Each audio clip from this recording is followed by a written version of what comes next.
இந்த சட்டத்தில் senior citizen protection act என்ற maintenance welfare of parents and senior citizen act 2007 பற்றி பேசுகிறேன். இது 2007 பாராளுமன்றத்தால் நிறைவேற்றப்பட்டது. இந்தியாவில் உள்ள சீனியர் சிட்டிசன் 60 வயது தாண்டிய முதியவர்கள் அனைவருக்கும் இது பொருந்தும். முதியவர்களை தனியே விடுதல், காப்பாற்றாமல் வெளியே விடுதல் அல்லது சொத்தை அபகரித்து விட்டு அவர்களை கவனிக்காமல் விடுதல், இது போன்ற சம்பவங்களுக்காக அதிலிருந்து விடுபடுவதற்காக சீனியர் சிட்டிசன்களை இந்தியாவில் காப்பாற்ற வேண்டும் என்ற நோக்கத்திற்காக கொண்டு வரப்பட்ட சட்டம் 2007 இந்திய பாராளுமன்றத்தால்.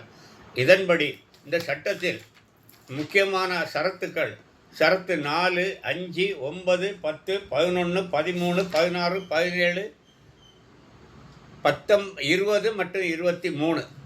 அதில் ஷரத்து 4, 5 என்ன சொல்கிறது என்றால், 4 மெயின்டெனன்ஸ் சீனியர் சிட்டிசன் அல்லது பேரண்ட்ஸ், வயதானவர்கள் அல்லது பெற்றோர்கள், இவர்களை கைவிடுவது குற்றமாகும் என்று கருதப்படுகிறது.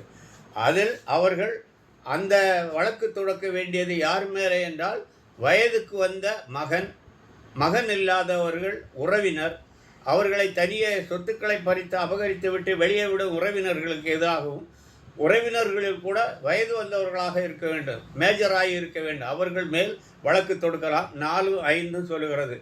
5 படி மெயின்டெனன்ஸு உடனடியாக ஆர்டர் போடலாம். அந்த மெயின்டெனன்ஸு 1 மாதத்துக்குள் நீதிமன்றத்தில் செலுத்த வேண்டும் என்று உத்தரவிடப்படுகிறது.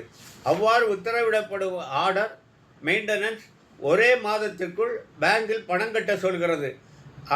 பிரிவு 9 ஆர்டர் போட சொல்கிறது. பிரிவு 10 ஆல்டர்னேஷன் மெயின்டெனன்ஸ், இப்பொழுது மாதம் 5000 கொடுங்கள், அது 10,000 கொடுங்கள் என்றால் அதை மாற்றி அமைப்பதற்கு சட்டம் நீதிமன்றத்தில் உள்ளது. அது பிரிவு 10. 11 என்ன சொல்கிறது?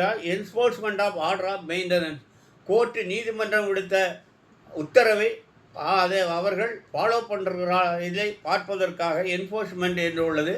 அவர்கள் மாநில அரசை நியமிக்கும் டிஆர்ஓ ரேங்குக்கு குறையாத அதிகாரிகளை அதை பார்த்து கொள்ள வேண்டும். பிரிவு 13 என்ன சொல்கிறது என்றால், அந்த உத்தரவு போட்ட உத்தரவில் அதன்படி எதிர்பார்ட்டிக்கு கிடைத்த 30 நாளைகளுக்குள் பணம் வங்கியில் செலுத்தி இருக்க வேண்டும் முதியோர்கள் பெயரில் என்று கூறுகிறது.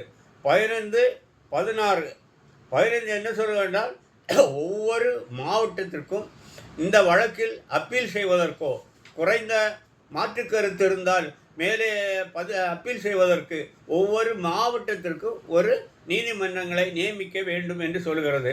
அவ்வாறு அமைத்த நீதிமன்றத்தில் அப்பீல் தொடுக்கலாம். 16 அப்பீல், அதுக்கு அப்பலேட் ட்ரிபியூனல் என்பது பெயர். 3 நீதிபதிகள் அடங்கிய அப்பீல் கமிட்டிக்கு அதை அனுப்பலாம். அவ்வாறு அனுப்பும்போது அந்த முதியவர்களுக்கு அந்த பலன் கிடைத்ததா இல்லையா என்பதை உறுதி செய்த வேண்டும். மனுவை வாங்கி அன்றே கூட அவர்களுக்கு நஷ்ட ஈடு கொடுக்கலாம் ஒரே நாளில். பிரிவு 24 என்ன சொல்வது என்றால், கைவிடப்பட்ட முதியோர்களை கவனிக்க தவறியவர்களுக்கு பனிஷ்மெண்ட், தண்டனை வழங்கலாம் என்று கூறுகிறது. அவ்வாறு வழங்கும் தண்டனை முதல் கட்டமாக 3 மாதத்துக்குள் 3 மாதம் சிறை தண்டனை கொடுக்கலாம் என்று உள்ளது. அதனால் இதை அனைவரும் படித்து பயன்பெற வேண்டும் என்ற நல்ல நோக்கத்தில், முதியவர்களுக்கு காப்பாற்ற வேண்டும் என்ற நோக்கத்தில் அமைக்கப்பட்ட இந்த சட்டம் 2007 senior citizen and welfare of senior citizen, maintenance and welfare of parents and senior citizen act 2007 என்பது இதன் பெயர். இது பொதுமக்களில் 60 வயதுக்கு மேற்பட்ட சீனியர் சிட்டிசன் அல்லது பேரண்ட்ஸ்களை காப்பாற்றுவதற்காக கொண்டு வந்த சட்டம். இது அனைவருக்குமே பொருந்தும் இந்தியாவில் என்பதை தெரிவித்துக் கொண்டு இந்த பதிவை நீங்கள் சப்ஸ்கிரைப் பண்ணுங்கள் என்று கேட்டு விடைபெறுகிறேன். வணக்கம்.